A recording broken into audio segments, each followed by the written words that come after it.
All right, guys. So I actually put the front cover on. I wasn't even thinking about it, and I wasn't filming because I was kind of like into it. So I put the front cover on. Really, no big deal. It's just bolts and cover and gasket, and I did use silicone on it. I'm sorry for the glare from the light behind me, but there you see the silicone squished out a little bit. That's just the gasket design. It overhangs on that one corner. I don't know why. I've never seen one of these that actually needed that gasket for anything.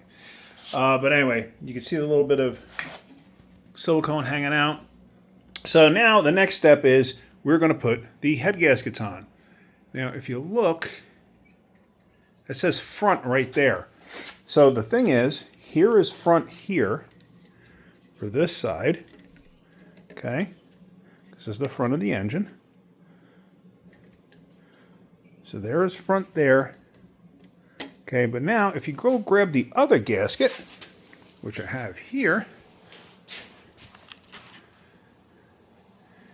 this one says front there, which means when you put this gasket on, it's kind of upside down, okay? That's just how it's designed.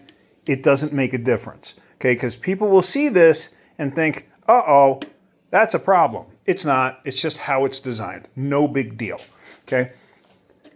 Now, if this was a multi-layer Cometic style gasket, multi-layer meaning that it's the layers of like sheet metal, so to speak. If it was that design, I would spray it with a copper paste to basically create like an extra sealing surface, almost like a silicone and whatnot. But since we're not doing that, I'm not too worried about it. Let me get you set up in a tripod, and then you can watch me drop this head on, and we'll go from there.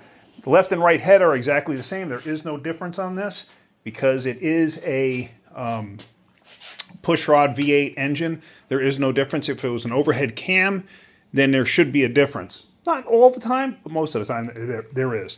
So let me get you set up on a tripod, and let me get the head ready to put on. Now, before I laid that gasket in place, I did wipe the block surface down just to make sure it was clean, and I did wipe the cylinder head down to make sure it was clean. So now let's just get ready to drop it in place. So let's get this cylinder head on now. I actually put this head on. I just wanted to make sure everything was going to go smoothly before I made a video showing the other side. So let me grab this head. These ain't light, because they're cast iron. But I tell you what, they're a lot lighter than a big block Chevy head. I don't even know if I could pick up a big block Chevy head anymore. I'd probably get a hernia. You don't want to drop the head on the gasket, that's for sure. Whatever you do, do not drop the head down. There, I got it sitting on the dowels. I'll just give it a light tap with a mallet. And then I start bolts.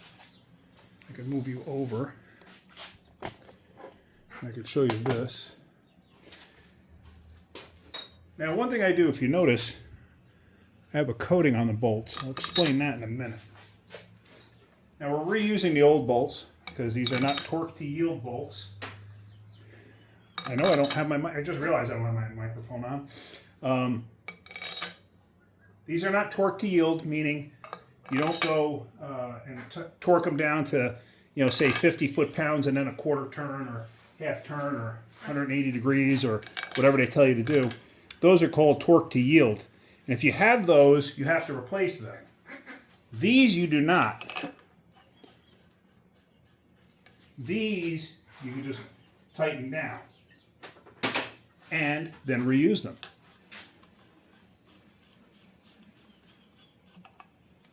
Now, if this was some kind of a performance application, well, then I would get new bolts.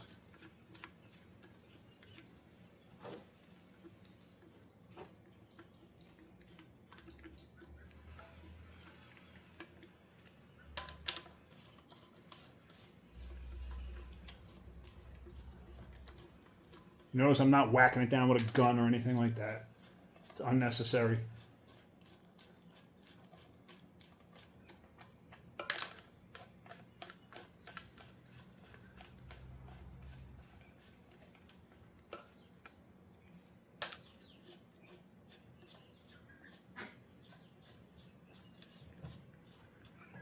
like I said, this is only a 351. It's not a gigantic engine by any stretch of the imagination.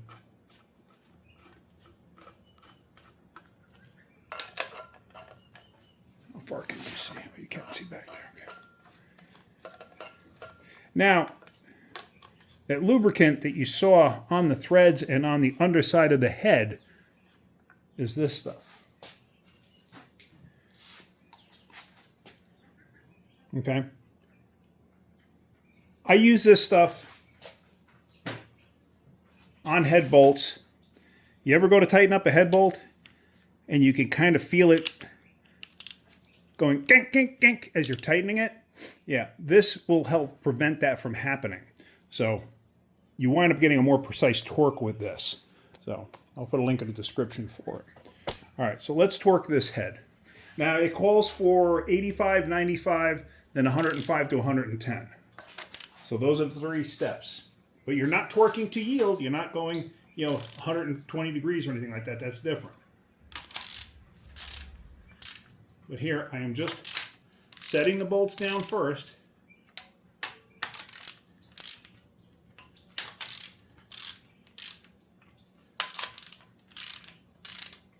I'm not torquing anything, so it's not crucial, the pattern, so to speak, at this point in time. Because all I'm doing is taking the plate out of the bolts. That's it. Okay. So now we are set to 85. That's the first step that they want you to do.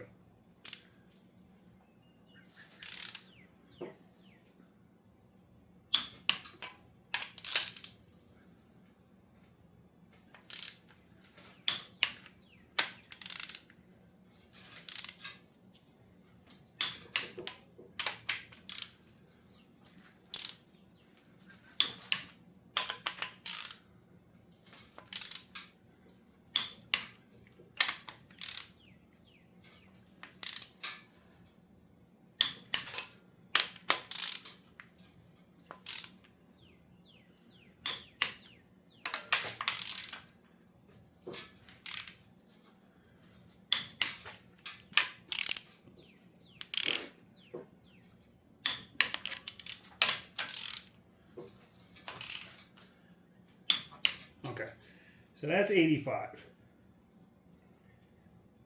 Now we're going to bring it up to 95.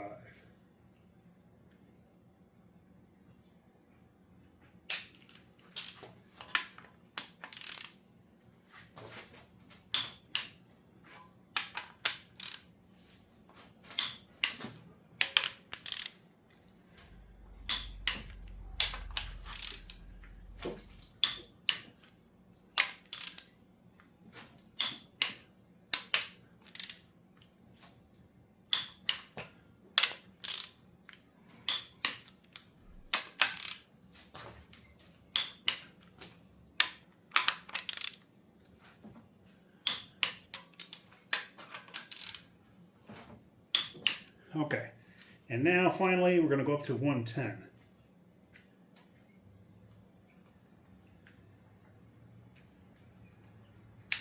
Now that's 110.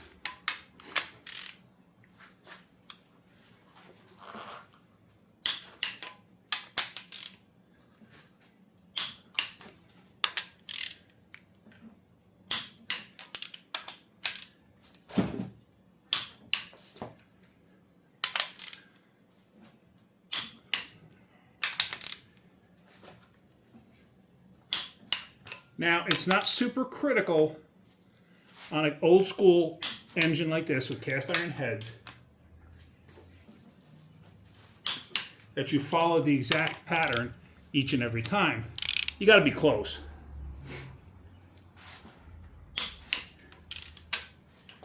But what you don't want to do is you don't want to start from one end, go to the other, or do all the top and do all the bottom. You never want to do that. You always want to kind of crisscross and work your way out. Now, once I'm done with something like this, I always recheck them.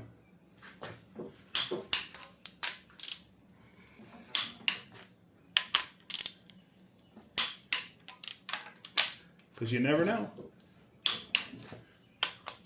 Sometimes the gasket can settle a little bit. and you lose a little bit of the load from the torque.